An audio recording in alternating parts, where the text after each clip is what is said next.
So today I'm going to be tasting wine with Baxter Holmes. Baxter is a good friend. He's also an amazing writer, writes for ESPN. His beat is the NBA.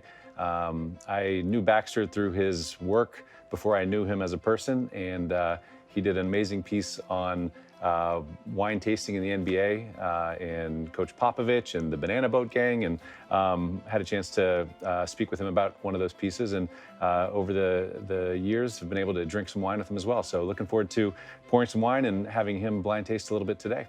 Today I'm going to be blind tasting with Sabato Sagaria, Master Sommelier, formerly of the Little Nell, formerly of the Danny Meyer Restaurant Group, currently at Bar Taco. Yeah, Sabato, damn good pal. Met him at Aspen Food and Wine this past year. We've hung out a couple times since. Had a great time at Papa Brothers Steakhouse in Dallas, sharing stories over red meat and great Italian red wine. So yeah, lovely guy. Really excited about this.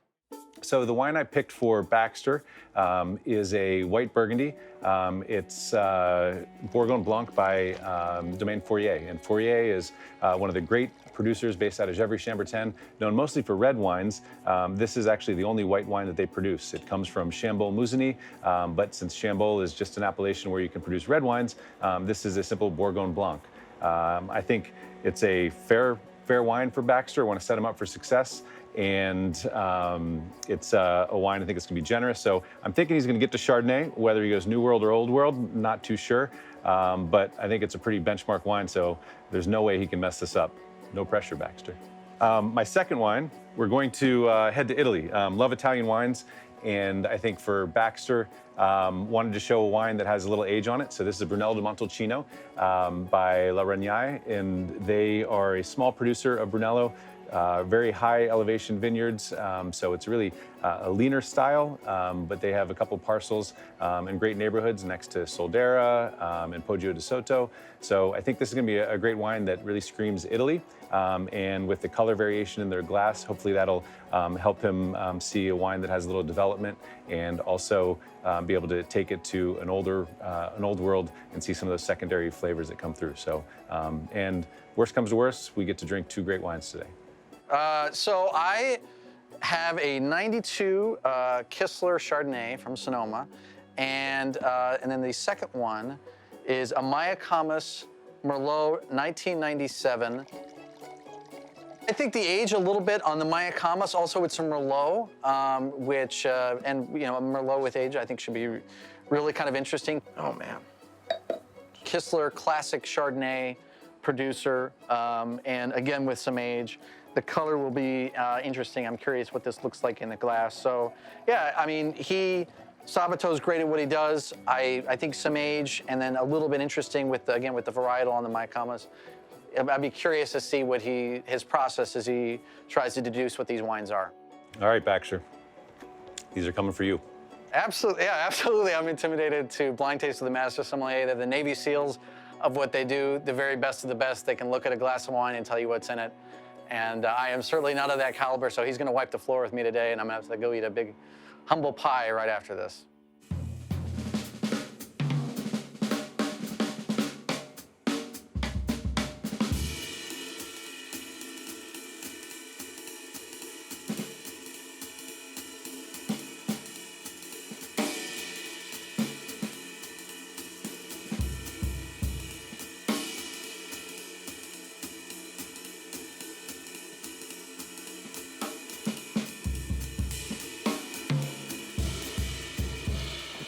Well.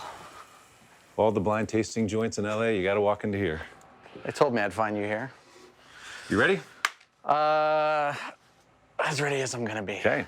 So two wines. I think these are pretty much textbook. I think it even says on the back label, so I have no doubt that you're going to go 3 for 2 on these, and you're going to crush it. So, you ever done this before? Once. Okay. But not with a master. Okay. And so is there anything that you think I should know beforehand? I think don't overthink it. Okay. And I would just try and connect dots of clues that the wine gives you based on your experience of tasting. And I guarantee that you've had a chance to taste these wines before. Ooh, okay.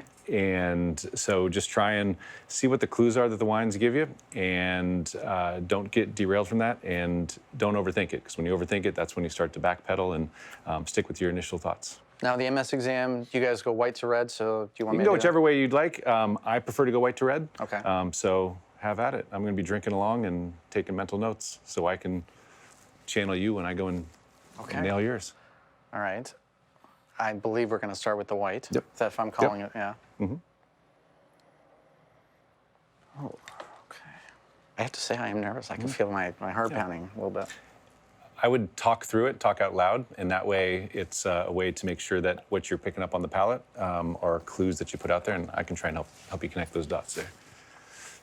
And one of the first things I often try to think of is age and then old world, new world. And on this particular one, especially I'm on the palate, it tastes youngish within, I would say, the last 5 years. I'm not picking up some of the characteristics that I would typically notice in an old world wine, such as like a Burgundy. So I'm immediately thinking New World, white.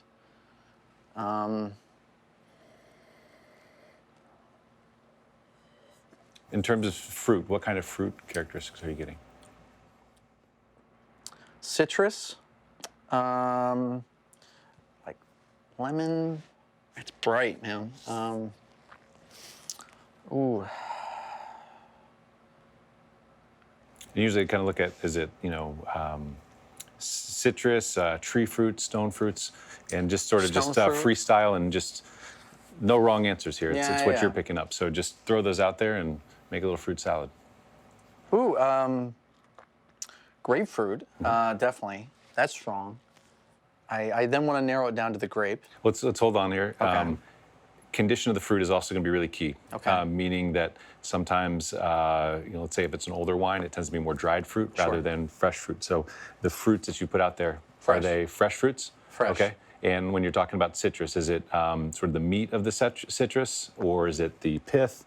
I would say the meat on Okay. this one. Yep. Man, I really appreciate all Yeah. this. Yeah. You're like Steve Nash over here at the mid-2000s Phoenix Suns. Is this the point where I try to assess the grape? I want to kind of pull out a couple more things if I can. Sure, help you please. do that.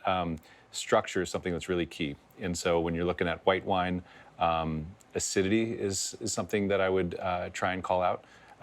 Is it low, medium, or high acidity? And isn't that something you can tell as you swallow, like the saliva in your mouth? Yeah. You're drooling right now, by the way. Yeah. No, I can feel it, but I can't remember if that is an indicator of high acidity or low acidity. So that would be medium plus to high acidity. Okay. Alcohol is another thing that we'd look for. Warmer growing regions have higher alcohol. So for this, I like to drink it and then kind of exhale. And the amount of heat that I feel on the throat, that's what tells me if it's low, medium, or high. The hotter it is, kind of that ring of fire.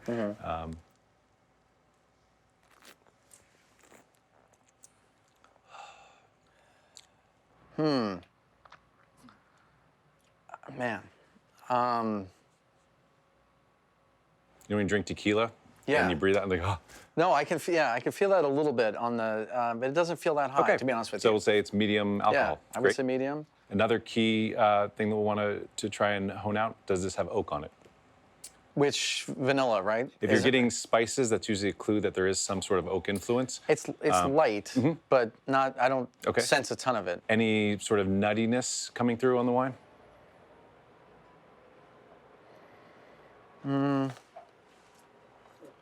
That could be sign of oxidation in there, or a wine that is aged, it takes on some of those hazelnut or almond characteristics that come through. Maybe there, might not. I'm trying to lead the witness here. No, I'm no, just no. trying to. I'm getting some of that. It doesn't feel pronounced. Okay, though. great. Or it doesn't seem pronounced. Okay. So you feeling good? You know exactly what this wine is? Or what could it be? You don't have to go right to the thing. Throw out 2 or 3 grapes that you think that it might be. Don't even worry about where it's from in the world. My first thought is Chardonnay. Okay. I'm thinking Northern California. Okay. Any other grapes it could be? I feel confident in Chardonnay. Okay, love it. And now, what are the characteristics you look for when you look at an old world Chardonnay versus a new world Chardonnay? I'm trying to think of the way I would describe white Burgundy versus like domestic Chardonnay. The overall styles feel different. I don't know. I was just at a white Burgundy tasting the other day. I mean, there feels more of an elegance to it. It feels like very pretty. Sure. This isn't to say that Chardonnay can't be that way. Right. And I'm not saying that Chardonnay is, you have the super buttery Chards that, okay. So I'm thinking Chardonnay, I'm thinking domestic, I'm thinking Northern California. Okay. I don't want, one of the first things I was thinking of was actually Sonoma. Okay. I was thinking not Napa. I feel like, yeah, but I feel confident in that. I don't know producers well enough to call a producer. Yeah, that's fine. Okay. But let's choose a vintage. Is it 1 to 3? Is it 3 to 5 years? Is it 5 to 10 years? I would say, boy, I would say 3 to 5. When you said 5 to 10, I was like, it could be 5. Okay. In which case, so yeah, I'm thinking 3 to 5. Okay. I would say 2014 Sonoma Chardonnay. Okay, awesome. Let's go get the red.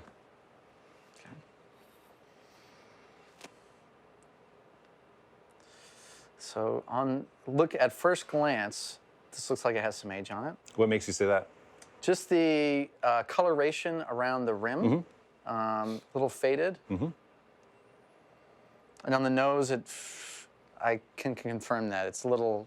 I hear it sometimes I've heard this like it's got a dustiness to it, which I don't know if that's the most complimentary term, but I've heard that used before. Okay. So what fruits are you getting there? Dark cherry. And the cherry, is it fresh? Is it dried? I would say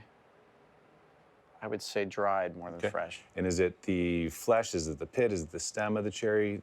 I would say flesh. Okay. Okay.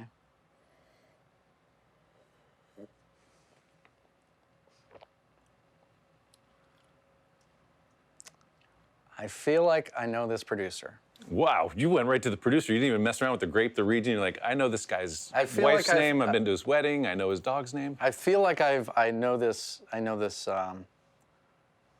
think I know what you. Okay, can we rewind though? We're not gonna go right there. We gotta, can't tell you who wins the game. If I get this though, I'm gonna be proud of myself. Great. But I'll be extremely proud I've had of this you. wine. I've had this wine. I'm pretty sure I've had this wine. Okay. Back to the fruit and what we're tasting. So, cherries. Any earth characteristics coming through? Yeah, earthy. What other? You mentioned cherries. Any other fruits? Are we in the red fruit, black fruit camp?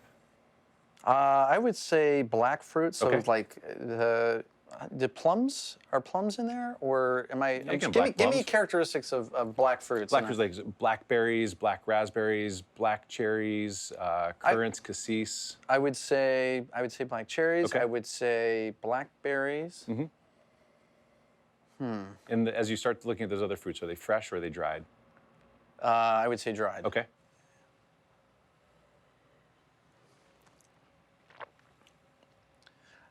Man, I could be wrong, but I feel good about this. I want to hear what your structure is. So when let's go through, we'll talk about the acid, the tannins, the alcohol.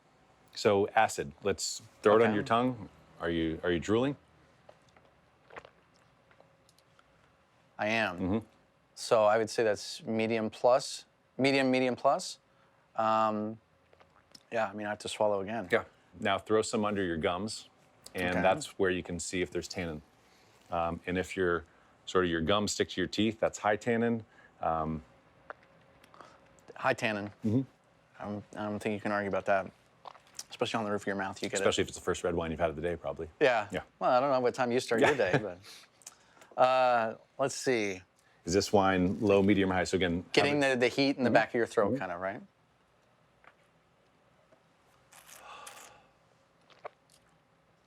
Yeah, there's heat back there. I would say medium. Okay. Medium, yeah.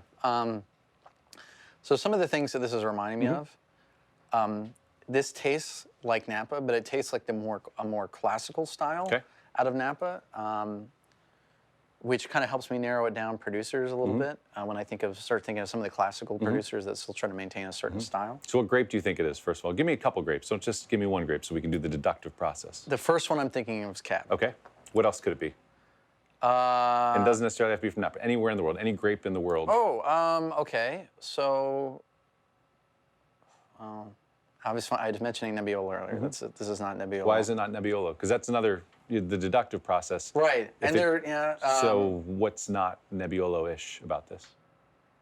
if it were Nebbiolo, I feel like, and it were probably of this age, I feel like it would be stronger. Stronger in what? terms like the tannins, the fruit would be really present. You know, I would definitely pick up more. This feels more domestic too, in that way. I'm trying to think. What are the aside from Cab? It's not Pinot. I mean, Pinot is more elegant, lighter. I mean, When I said color. kind of cluster bomb grapes that might be in a similar in that family, look at the other Bordeaux varieties: Cab, Merlot, Cab Franc. I was thinking of Merlot, and I was thinking of, of Cab Franc, but, and I don't have a ton of experience with those, but this feels more familiar in the way of Cab. Right. And oftentimes when I was blind tasting, there were some crossovers that I would sometimes confuse. Cab, Nebbiolo, Sangiovese, all sort of in that family because they tend to be have higher tannins, especially acidity, and some of the fruit profiles can cross over there. So that's where I kind of start with the grape, could be anything, and then what characteristics does it exhibit and what doesn't. So that's the deductive process, and then where it's from, New World or Old World. What makes you say this is a New World wine? The kinds of, I mean, again, I'm thinking of initial impressions of it, especially like if there's a familiarity of it, and that's probably the thing I'm paying attention to. Yeah. I've done a couple blinds before where you can almost think yourself out of it. Yeah. But you know immediately like, that there's something there. I know I've had this before, and then it starts narrowing down. But that does not necessarily. That's not answering your question. I feel like a journalist. Answer the question. No, I know. Oh, yeah, how the right. tables have turned. Yeah. Oh, wow. I know. I'm on the other side of it now. New World. I feel like the fruit is a little bit more pronounced. Okay. Old World, I mean, age can be everything, but there can sometimes be a softer, depending on the vintage, of course, and the producer. I want to say, hang on. I feel like I know this one, man. This feels like a. Do you want me to say what I think it is? You think it's Dwayne Wade's Cab? Is that what you I think don't it think is? it's Dwayne Wade's Cab. No, made by Palmeyer. This feels like 2010 Mayacamas Cabernet. Cool. All right. You feel good about these calls? I mean, there's not a pin writing on it for me. It's only pride. So. All right. I have nothing. You to gave it a lose. good effort. So. Oh, thanks, Coach. Everybody plays, everybody wins. So the first wine. I got to drink wine, so I'm happy. No There matter you what. go. It is a Chardonnay, Okay. but it's from Burgundy. Ah. So this is a Bourgogne Blanc from Domaine Fourier. Fourier is probably one of the top red wine producers, and this is the only white wine they make. So they're based out of Gevrey-Chambertin, and this is a Bourgogne Blanc of theirs. That the grapes are grown within Chambolle-Musigny. So What was the vintage on this? 2016. Ah, okay. What did I call it? 2014. All right. But it has those, you've got the Chardonnay characteristics, the broadness of it. Usually if I'm at that New World to Old World, kind of that fork in the road, I would have expected a little more richness, roundness, more pronounced oak characteristic with it. This one finishes lean, acid's a little bit higher, and the alcohol level's not quite there. I think this alcohol level is 13% alcohol. Okay. But you did go to a kind of a cooler area than something like a Napa. So, but more importantly, did you like it? Yes. Okay. It's a good wine. Cool. So now, this was a tougher one. Oh, man. It's Italian. Ah! I was talking about Nebbiolo at the start. So this is a Brunello di Montalcino, so Sangiovese from Tuscany. This is 2013? Yeah. Wow. And so it's been aged for 5 years, 3 of that in large Slovenian oak Boti. Man. And so you nailed it on the color. Some of the, the clues there are going to more like a brick color, more orange on the rim. For me, if I'm looking at, I did oftentimes confuse Sangiovese and Bordeaux varietals, but I think Mayacamas and their style is more of a traditional style. So I can see sort of how you went to a producer like that. This is a little bit leaner, not getting the mocha, the more of the black fruit characteristics. This leans to me more towards like the red, dried cherries, dried raspberries, and almost like a red soil characteristic that comes through. And I think of that with the Sangiovese, more of the dried, even a little bit of like orange peel as it's coming through there. It's a lovely wine, man. It's a fun wine, a delicious wine. Wanted to pour you something that was had a little bit of age on it, because I think that's something that maybe we don't necessarily have a chance to taste that often, or blind taste, and thought that would be a good example. So, Well, I'm going to try to keep my head up here. hey, still got 3 more quarters to go. So Beautiful, man. thanks for doing it. What do you got for me? Well, I got to go fetch him from the back, but Sitting hopefully, under the radiator back there? yeah, well, yeah, I got them in the back seat. They're cooking, you Good. know, the sunlight's on them and whatnot. So Perfect. hopefully you can Love it. deduce that. But you know, someone of your caliber and stripes, we'll see. We'll see. All right, I'm gonna take this bottle. I'm gonna go swing a couple bats in the on deck circle. Yeah.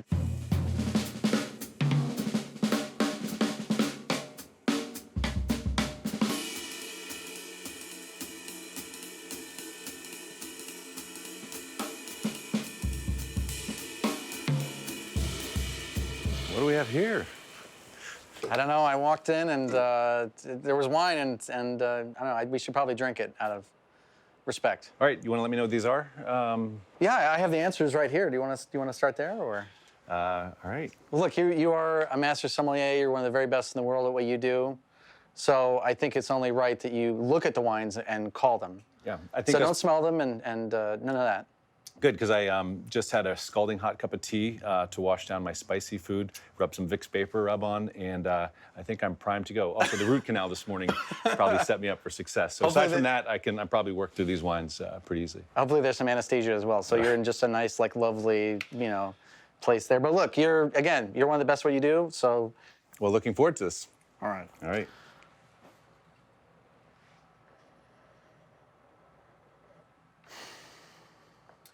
Wine number 1 is a white wine. It is a dark gold wine, showing some signs of oxidation or barrel aging. The viscosity is, say, medium plus at this time. There's no signs of gas or sediment. On the nose, the wine smells developed. It's clean. Fruits are yellow, apples, pears, in the dried and baked state, showing that oxidative qualities to it. Getting some kind of marzipan, a little bit of nuttiness to it, more blonde nuts like hazelnuts and almonds.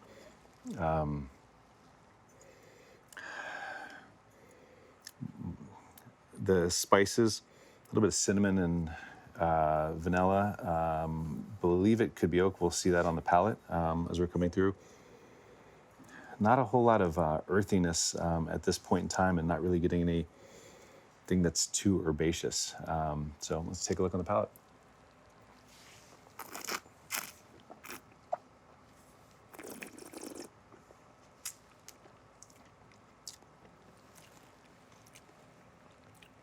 On the palate, the wine is dry, medium plus body.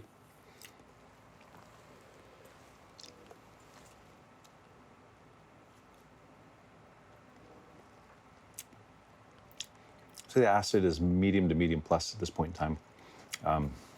Alcohol.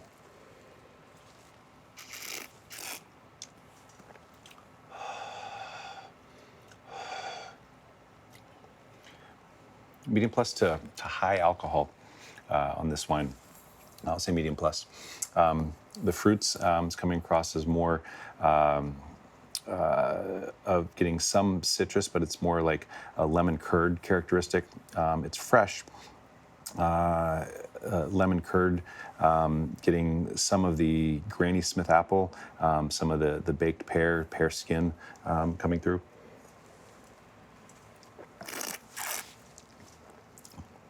There's a purity of flavor and minerality, kind of like a rockiness in the backbone. Tastes much fresher on the palate than on the nose. A little bit of orange marmalade coming through there. I do think getting a little bit more of the the cinnamon, vanilla, and nutmeg coming through. I think there is some oak aging. I'd say a moderate influence could be older barrels or larger barrels. So what do we have here? So I think it tastes like something in the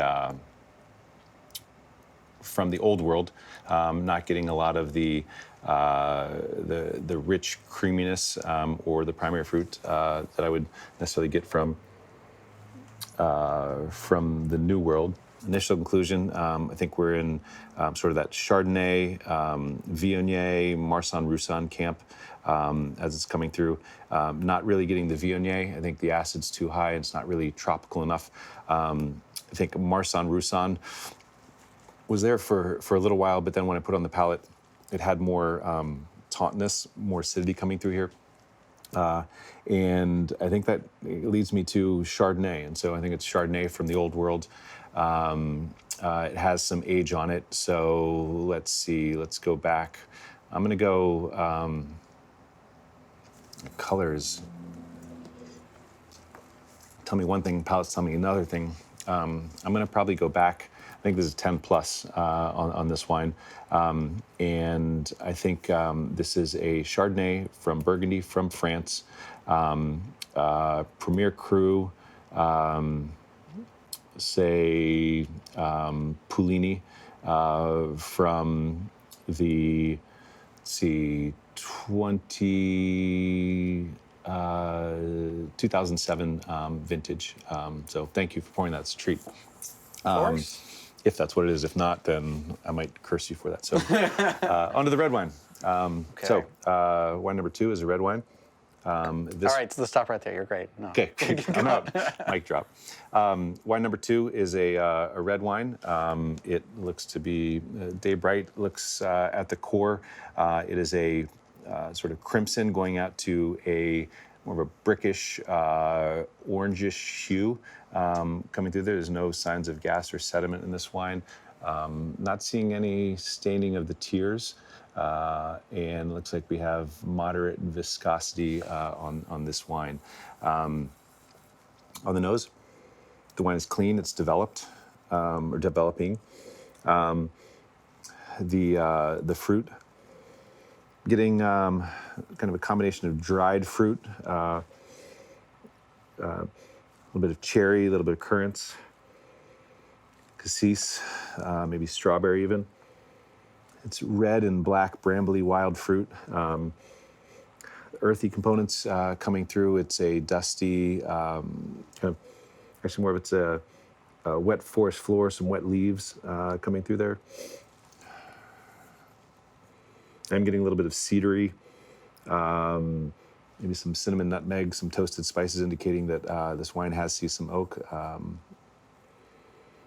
There are some herbs, thyme, rosemary, combination of fresh and dried. Smells very pretty, this wine. On the palate.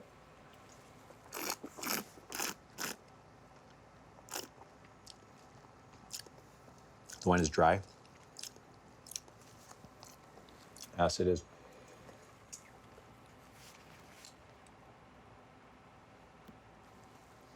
Medium plus.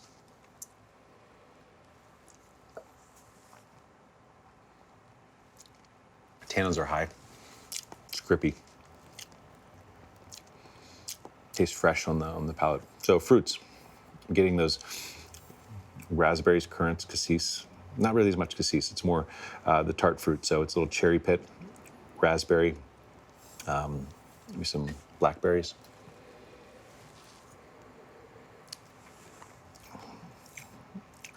Earth is more red and wet fruit on the red and dark forest floor coming through. A little bit of that cedary characteristic, indicating that there is and some of that nutmeg and the red baking spices. So I think this has seen some oak, say medium plus influence of oak, maybe a combination of new and old barrels.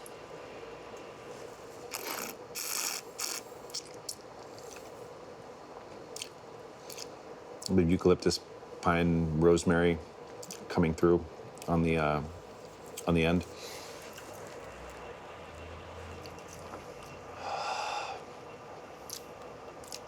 pretty wine. So I think we're in, could be Cabernet, could be Sangiovese.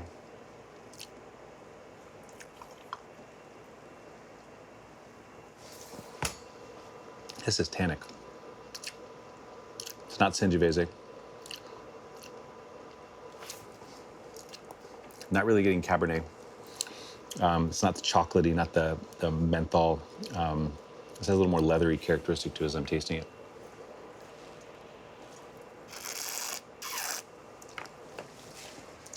Beautiful wine. This wine takes me to the old world. And this is a wine, comes from Italy. This wine from Piedmont, Nebbiolo, Barbaresco. And we're going to say 5 to 10 years. I'm going to say this is a 2014 Barbaresco Normale from Piedmont, Italy. Well. And I guess it's now time for the grand reveal. I think we're good. Okay. We can just leave right now. We don't have to really reveal this. Well, just down the hatch. I mean, Yeah. come on. Yeah, these are quite lovely. They're very delicious, so thank you for these. And even if I got them both wrong, what's I guess we're in LA, so Kobe, I'd rather go 0 for 30 than go 0 for 9. That's right. And as someone who's covered his final seasons, he was definitely not ashamed of that. Okay. Well, this is now the fun part. Fun for you, maybe. I guess. I mean. Yeah. All right. So we'll start with the white. Ah, interesting. We have a Kistler Holy. 1992 Chardonnay. Wow. Hold on a second.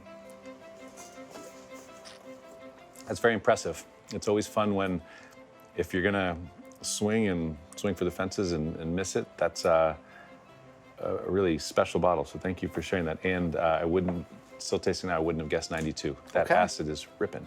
And that's the Sonoma Valley bottling, 92. Wow. Yeah. All right. The second one, Haha.